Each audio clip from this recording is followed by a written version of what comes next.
Hello guys, today I'm going to be doing an unboxing of this, the Keychron K1 low profile mechanical keyboard.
So my reaction to this keyboard is really good. It has actual mechanical switches in a low profile form.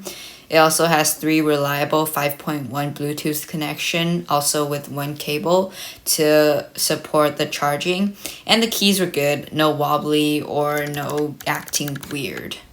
So thank you guys for watching. If you have any comments or questions, please leave it in the down description. And if you like this video, please like it and subscribe for further information about this keyboard, because I'm going to be making a review of this in 1 week when I get used to it. So please stay tuned for that, and thank you for watching. I'll see you guys next time.